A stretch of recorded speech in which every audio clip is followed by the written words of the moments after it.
Let's get straight now to our debate on the program this evening. In a special series, we've been looking ahead at what a Modi Sarkar might look like. Last night, we discussed its economic mantra. Today, we want to look at Narendra Modi and the world. With this decisive mandate, can he afford more imagination in his foreign policy? From the rhetoric of the election campaign to the pragmatism of actually running a government, what will possibly this government's foreign policy look like? Will it mark a significant departure from the UPA foreign policy, or will it more or less continue along the same track? Joining me now, two very interesting guests, because both are actually diplomat turned politicians. We're joined first by Shashi Tharoor. He's, of course, one of the few Congress leaders to have won his election, and he's had a long innings as a diplomat before he got into active politics. And also with me here in the studio is Hardeep Puri. We've, of course, known him formerly as the permanent representative to the United Nations. He's now a formal member of the BJP. And with me in the studio as well, Gardner Harris from the New York Times, Jason Burke from The Guardian. Before I begin our discussion tonight, what's very interesting and what is a relationship that will be really closely watched is, of course, India's relationship with Pakistan now. Narendra Modi has been hawkish, some would say hard, some would say tough on Pakistan in the campaign. But when I asked his close confidant, Amit Shah, whether the Pakistan policy would be radically different from that of the UPA, this is what he said. Looking ahead, आज दुनिया भर के leaders ने नरेंद्र मोदी जी को बधाई देने के लिए फोन किया. पाकिस्तान से भी फोन आया, नवाज शरीफ का फोन आया, उन्होंने तो न्योता भी दे दिया कि मोदी जी पाकिस्तान आए. अब आप ऑपोजिशन में नहीं, अब आप सरकार बनाने जा रहे हैं, ये बहुत डेलिकेट इश्यूज हो जाते हैं. तो इसको लेकर क्या सोच है कि क्या एक नेबरहुड पॉलिसी रहेगी बीजेपी की? देखिए, देश की विदेश नीति सातत्यपूर्ण होनी चाहिए, ऐसा मेरी पार्टी मानती है. सरकारें बदलने के साथ देश की विदेश नीति में कोई भारी नीतिगत बदलाव नहीं होता, मगर इतना निश्चित होगा कि देश की विदेश नीति की दो बुनियादें हम जरूर स्ट्रेंथी करना चाहेंगे: देश का सम्मान और देश की सुरक्षा. इसके आधार पर ही देश की विदेश नीति में जो थोड़े बहुत बदलाव करने की जरूरत है वो होगी. So while the honor of the country and the security of the country will be two cornerstones of India's foreign policy, says Amit Shah, he also says governments may change, but foreign policy doesn't change that much. So it's going to be interesting to see whether Mr. Modi, with really such a decisive mandate, can maneuver his foreign policy into a more imaginative direction than Manmohan Singh was able to do. Let's start straight away with our panel. I'd like to start with you, Ambassador Hardeep Puri. Do you believe what Amit Shah is saying is largely correct, that India's foreign policy does not dramatically change with a change in government? That, for example, would not be true of the United States or the United Kingdom. Well, look, when you talk of foreign policy, you have to be clear that you don't set the agenda. The agenda has already been set because you have to interact with your neighbors in the first context, with Pakistan and other global powers like the United States and China. Now, clearly, foreign policy does not follow zigzags. There is an essential continuity. Yeah. But here what Mr. Amit Shah said, he said that this, and he implied that this would be a foreign policy anchored in security. Yeah, honor and security. Honor and security. Yeah. Now, what do those two concepts or terms mean in relationship with Pakistan? Yeah. That this model which we have followed so far, that is, you go on bleeding even whilst Pakistan is not being able to rein in the terror machine, and they continue to be unsuccessful on that score, and we continue to harbor the prospect of summit level talks. So what I'm saying is that talks with Pakistan can continue, but I think Pakistan, we will need to have a very serious discussion with them on what the pending items are.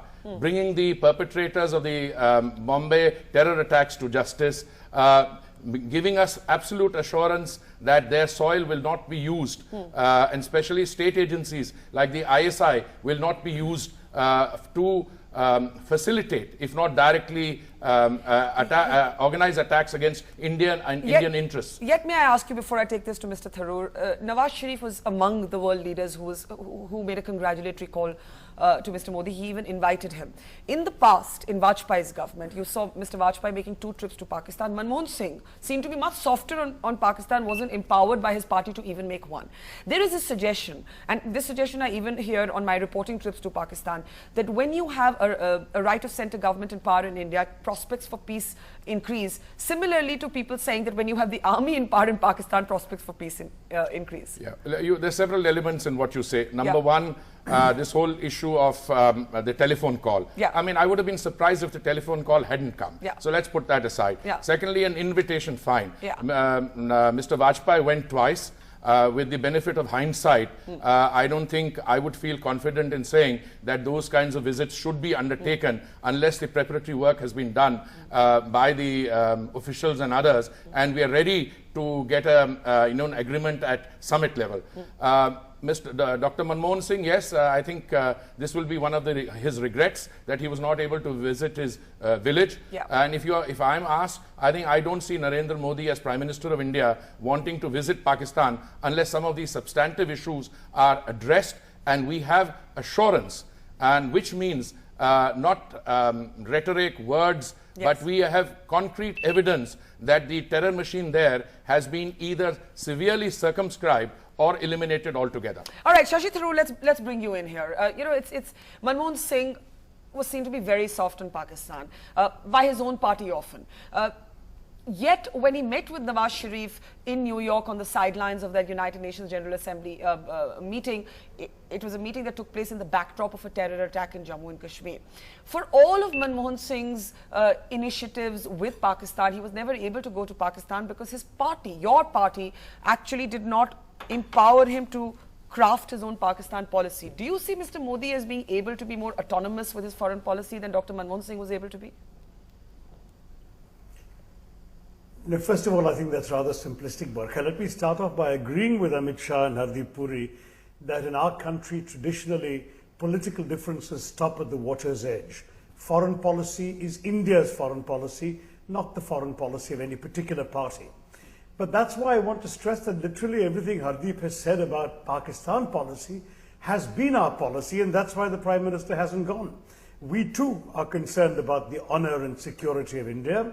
We too have demanded concrete evidence that the terror machine has been dismantled and that concrete action is being taken against the perpetrators of 26/11 and those backing them. And in the absence of that, the Prime Minister chose not to go. I think it's wrong to see it in terms of the party not empowering him to go. It is a national decision. The Foreign Ministry had a part in it. Political considerations had a part in it. But the Prime Minister himself chose not to go for the very same reasons that Hardeep Puri is advancing today. That just to have an appearance of theatrical bonhomie when the substantive concerns we have as a nation have not been addressed would simply have been doing a disservice to the Indian people. The Prime Minister certainly would have wished to go. The Prime Minister would have liked to see peace dawning on the subcontinent. We have always argued that peace with Pakistan is in our interest as well. It's not a question of being soft on Pakistan. It's a question of realizing that a country like us, focused on our economic growth, doesn't want a troubled border or a troubled neighborhood, doesn't want to be a war zone. So our only concern has been exactly the same concern that the BJP spokesman has mentioned. But Let me simply add that in the election we've heard a lot of rather extravagant rhetoric. Yes. And our only concern would be that there should be no hasty actions in the event of any events on the border, for example, that would differ from the prudent and sensible and measured response of the government of India in the last 10 years. Okay, that's an important point, and I should get Ambassador Puri to come in there, and then I'll come to you, Gardiner and Jason. That Manmohan Singh's government reflected a more restrained policy to cross-border conflagrations, to even the beheading at the line of control. That the rhetoric of an election campaign is very different from the real concerns and the sensitivities of running a government. I want to start by congratulating my friend Shashi. And I think he's choosing to put a gloss on this. What we witnessed vis-a-vis Pakistan is not restraint. What we've witnessed is waffle. I mean, there's been confusion, hesitation, strategic disarray in our discussions with Pakistan. It has taken us 10 years. I know we made mistakes in the past, the NDA government. I'm not one who's going to justify those. But look, we need to sit down with the Pakistanis and tell them, are you in a position to rein in the ISI or not? Because are you in a position to join us in a zero tolerance on terrorism or not? Now, when it comes to responses as a government, first of all, I think this mandate, and this is a question you put to Shashi, and I think I should be, for the sake of record, be responding to it. This mandate which Mr. Modi has received gives him the authority and the flexibility to recraft some of our more important relationships. Yeah. And I have absolutely no doubt that with Pakistan, you will see a recalibration of the relationship. The objectives of India will always remain the same. We want friendship with Pakistan, we want peace and security, we want a stable Pakistan. But that cannot be at the expense of us being subjected to the kind of conduct which we have been receiving from Pakistan and elements within Pakistan. Okay. Therefore, even as we now leave the rhetoric of the elections behind us, yes, you will see in the next few days, I have no doubt that we are going to be tested by Pakistan. And I think Pakistan should give it a good and very deep thought as to how a Modi government would react as against a Manmohan government. The attack on our embassy in Kabul, when there was overwhelming evidence that the ISI and the Haqqani network were involved, when the deputy head of the CIA flew all the way to Islamabad, but the attack took place before that, God forbid, should any attempt at destabilization of that kind take place, I would not place my bets, if I were a betting man, on restraint. So you're there will be a response, and there will be a decisive response. And you're suggesting you're expecting trouble? Well, look, I'm a professional diplomat. I have served in the Indian Foreign Service for 39 years, and for another year on the sidelines. Let us see what Pakistani attitudes are. I welcome expressions of friendship. I welcome invitations. But I would like to see some concrete evidence. Okay. 2 Indian journalists were thrown out the other day. Yes. And what I'm hearing on the grapevine, etc., well, you will be tested. Let's see how you respond. It'll be the same again. I don't want to anticipate what is going to happen in terms of an action from Pakistan. What I can tell you, the response will not be the same. I will take it to Shashi in just a moment, but Gardiner and Jason, Gardiner, let me start with you. You heard Shashi Tharoor saying that political differences stop at the edge of India's borders. For the world looking in at this mandate, is that the assessment, or is there a feeling that this could be a different foreign policy? Look, I think one of the interesting things would be, how are they going to apply honor and security to China? Of course, Modi has gone several times to China. He has a great, right, he's got a great interest in China. On the other hand, one would expect him to perhaps have a different response if troops from China again camp out in Kashmir. So I think one of the most interesting, clearly, or Arunachal for that matter. Exactly. Yeah. Clearly, the Modi government is going to be a little bit faster on the trigger with Pakistan, although the bellicose rhetoric over here is not going to help him get jobs. His job, number one job as Modi, is to find jobs for the huge number of people who are coming of age right now. Talking about Pakistan in a bellicose way is not going to do that. Okay. So we're not discussing economic policy. I would have told you the major priority is to get the economy started. We're discussing foreign policy. But economic policy is first. And I think that is going to drive economic policy is ultimately linked. I mean, this is the point, isn't it? That's the point. Okay, Jason, come in on that. I think looking from outside now, Modi government, what people are interested in is exactly this push on development, push on the economy, because that's an opportunity for But why would you link that to Ambassador Puri's comments on Pakistan? I totally agree with you. I totally agree with you. Because you could very easily derail. This is what the point Gardner's making. Exactly. You have multinational corporations who do not want to come in here if people are going to be talking about doing little border wars with Pakistan. No, but nobody's having a border war. The question is what would happen. I was very interested about what you're talking about Pakistan, because I think it is, like Gardner, I think it is problematic in that you were talking about how you're going to threaten the Pakistanis. But we are not threatening the Pakistanis. We would want good relations. How you get them to behave. If there is an actual conflagration at the line of control again. Your options are actually quite limited, because the problem is that, as you well know, the problem with dealing with Pakistan is that the people you're talking to, and you made the point, you're going to say to the Pakistanis, can you rein in the ISI? And the answer quite obviously is no. So Well, the where ISI do you go is the from- Pakistani army. Yes, of course, but you're not talking to the Pakistani army, are you? You're talking to the Pakistani civilian leadership. So what you're They implying can't. is that Let me should finish. it Let me happen? finish. So what do you then do? That's my question. How do you threaten the civilian leadership if they're not powerful enough to do so? Okay. As we park that question, just want to bring in Shashi here. Shashi, you know, the fact of the matter is that foreign policy has to take ingredients of public opinion. Has to factor in public opinion. And the UPA had to contend with this as well, that what Jason and Gardiner may find bellicose when Hardeep Puri makes that argument, a number of Indians may actually agree with it. You've got to factor that in, that foreign policy cannot depart dramatically from how people are feeling. But that's precisely the point, Barkha. We had an overriding vision that our foreign policy had to serve the interests of our economic development, of the transformation of India, the abolition of our poverty, through investment and growth. And we knew we had to get that investment from abroad, and we knew we couldn't get investment from abroad if our country was a war zone with troubled borders. So we went out of our way to ensure tranquility on our borders and to promote good relations with Bangladesh, with Pakistan, with Afghanistan, with Nepal, and so on. What worries me about Hardeep's language, and I say this with the greatest of respect for the very strong positions publicly taken by the BJP, is precisely that we don't want the government of India to paint itself in a corner, that the next incident of an Indian patrol being ambushed or an Indian soldier being beheaded results in bombing and worse, and there is a response, and then Pakistani opinion gathers behind the flag there, and we suddenly find ourselves escalating into a war that drives investors away from India and that sets back our economic development by a decade. That's the kind of thing we need to avoid, and we really have to be sensible as a government in not conveying that kind of threat, because if we fulfill that threat, we'll only be shooting ourselves in the foot, quite literally. Okay. Look, if the argument is that in the interest of economic development, we have to do everything possible to create a conducive climate for foreign direct investment, to reassure investors, I'm with you on that.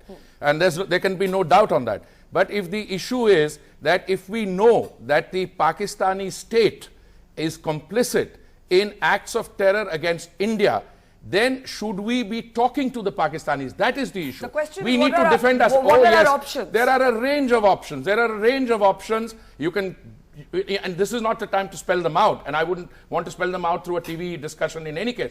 But look, my own expectation is that when the Pakistanis see that you have a government in India with the BJP itself commanding a majority, that they will make that extra effort. And that is the sense of my message, that we should not reach the stage where there is an attempt to provoke. Do you agree with Gardiner's description that a BJP foreign policy will be quicker on the trigger? Well, I don't, you know, this trigger cowboy language, I'm always a little more careful in choosing my words. All I want to tell you is that the BJP's foreign policy will of necessity have to be anchored in national security. We will go the extra mile with Pakistan to tell them to seriously introspect. We will want to bilaterally discuss this with them. I said not at summit level. Please be careful. We're not closing channels. There is no bellicosity here. The channels of communication are open. We will make the extra effort. But the argument cannot be that in the interest of economic development, you allow yourself to be subjected to the kind of treatment we were being meted out by Pakistan. That is my point. Maybe we should focus from the neighborhood to the west, because that's an important equation. It's had its share of terrible friction in the past. The visa issue with the United States of America is now a non-issue. It was a non-issue even then. When the visa was denied, no attempt was made by either the BJP or Mr. Modi, some loose cannons and articulations notwithstanding by irresponsible people. The visa has never been an issue. Number one, Mr. Modi today is the Prime Minister of India. Of course, now it's not an issue. Let's be very clear. There are more substantive issues involved. It's a $100 billion relationship in terms of flow of goods and services. It is the world's leading power. It is a power with which we share a value system. It is a country with which we want to partner in order for mutual benefit. So there's no issue there. But the relationship is in a state of disrepair. It is supposed to be a strategic partnership. It looks very transactional to me. I've said that on a number of times. I think, and the blame for that in the last 10 years must be equally apportioned to Delhi and Washington. I will take that to Mr. Tharoor, but, you know, Cameron makes the call, Obama makes the call, those calls have to come. And I think even Hardeep is right in saying even Nawaz Sharif had to make the call. But the United States-India relationship, it seems to have, for lack of a better word, lapsed. Absolutely, but I think it's in part because it's been run by the diplomats and it hasn't really been run by the politicians. And the hope is, and that's, that's very bizarre, obviously. Manmohan Singh's greatest accomplishment, he said, was this U.S. relationship. Yeah. And then he allowed it to sort of get pissed away because the Americans made a mistake and arrested a diplomat. No doubt that there were some problems there. But this is a relationship, it's a $100 billion relationship. India gets $24 billion in additional money out of that relationship. The balance of payment goes towards India way. The United States sends 1 million tourists here, more than any other country in the world. And you're saying Devyani Khobragade was really not reason enough to jeopardize it. How can you be so stupid as to sort of jeopardize this most important relationship? I must have Shashi come in there and then I'll come to Jason. Shashi, go ahead. We didn't jeopardize a relationship. They did by allowing a diplomat to be arrested and humiliated in this way. Let me stress very clearly, no friendly country will arrest the diplomat of another friendly country, strip search her and cavity search her, as was done. It is an extremely unacceptable act. And let me also add that there are even spies who are caught and are merely quietly given 24 hours to leave the country. Doing this was totally beyond the pale. And therefore, it is absurd to put the onus on India for what was in fact a very sensible reaction. All we did was to give American diplomats in India the same kind of treatment and parity that Indian diplomats in America are routinely getting. And that's all. Strip search anyone. No, we didn't strip search anyone. That in any way would it is proof of my point that he continues to talk about this. This has been months and months and months of grinding away. They've just kicked out, by the way, all the executives from the American club here. They were mad at the American diplomats. Now they're taking it out on the people who actually employ more than 500,000 Indians in New Delhi. The separation between the diplomatic efforts of India and the economic needs of India have never been more stark than in these last few months with the United States. It is stupid. I'm sorry to say. I didn't say this. Shashi said it. Yeah, it's just his government which did it. And one hope, I think Shashi's wanting to say something. And one hope that the politicians will eventually put a leash on. Sorry, them. Jason, but I think Shashi Tharoor is wanting to say something. Go ahead, Mr. Tharoor. Now, I was just trying to say that I was not aware of people in the unconnected to diplomacy who employ Indians being expelled. That is something that is news to me. I've not been in the foreign ministry for quite some time, so it's possible that when the new dispensation reviews this file, this is something they should look at. But let me stress, okay, Jason, come in. To my knowledge, the official decisions taken on this matter at a time when I was being briefed on it systematically as a spokesman of the party and the government on this question, stopped at these very technical administrative measures, and there was no intent to jeopardize the overall relationship. If matters have gone beyond the point that I was aware of, then I would not disagree with the journalist who says it's foolish. We have no desire to jeopardize the overall relationship, but we do want to send a very strong signal that the action of a friendly government in treating a representative of India in an unfriendly way will not be tolerated. And I don't think the BJP, which talks about India's honor, would have behaved any differently. Okay, Jason. I think it's quite interesting that the discussion so far has been about Khobragade and about Pakistan, and that the framing is a lot about Indian honor. And that kind of very great sensitivity to being taken seriously. And I think that's important. But why is that wrong? It's not wrong at all. It's absolutely justified. And I think what's interesting now is I think there's an opportunity to move relationships with the US, with Europe, into a different area, an area which, and China as well, possibly even Pakistan, an area which is much more pragmatic, tries to move away. This is a very clean break. I mean, in terms of India's post-colonial history, in terms of India's electoral landscape, in terms of its social landscape, and all the rest of it. This is an opportunity to move things, to reset, to reboot on a whole range of fronts, and in a very pragmatic way, where you establish much healthier relationships with the US, without going on and on about reciprocity. You're not going to have reciprocity with the US. Nobody has reciprocity with the US. How can you get reciprocal with someone who's much bigger and much more powerful? That goes for European countries, that goes for India, that goes for anybody. you can move to what you can gain, what they can gain. You can do it So with more Pakistan. transactional? Yeah, keep it Or more transactional. utilitarian? Transactional, rational, pragmatic, and that is Not something emotional. you know, But is there any It's an country in the emotional world that issue. does not have an emotional Yeah, foreign policy? I'd like to take this think opportunity to the remind, I don't think Americans, this for is an example, occasion to extremely how emotional. emotional can About anyone what? get. I mean, look, the issue is very simple. Reciprocity, unfortunately, has to be looked at very carefully.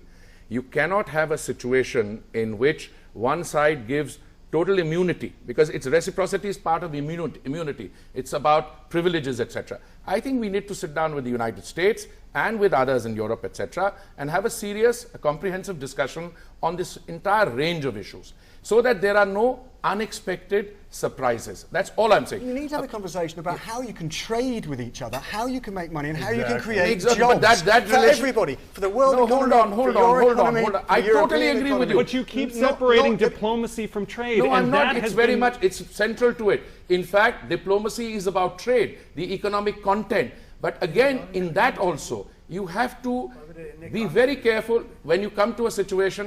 One compulsory license, which we issued in 2012 or 13, led to an entire series of investigations against us. I think we have to be careful. Okay. That those, if we are not compliant with the WTO TRIPS compliance or something else, there are avenues, but these things should be bilaterally. You cannot use unilateral I have to come in instruments. here because we're out of time. We'll have to leave it there. We didn't even get to talk about Bangladesh, so another day, Well, another China show. also, maybe. China. We need many more We hours need to many talk more, about. exactly, We and will. not consular. Cows in Bangladesh. It's a big issue. We need to Bangladesh talk to is it. it Yes. needs an We entire. don't have convergence on Bangladesh also, yes. Yeah, absolutely. Okay, we leave it there. We will come back to discuss Bangladesh, China, many countries we left out. Shashi Tharoor, Hardeep Puri, Gardner Harris, Jason Burke, thanks for joining us on the Buck Stops here.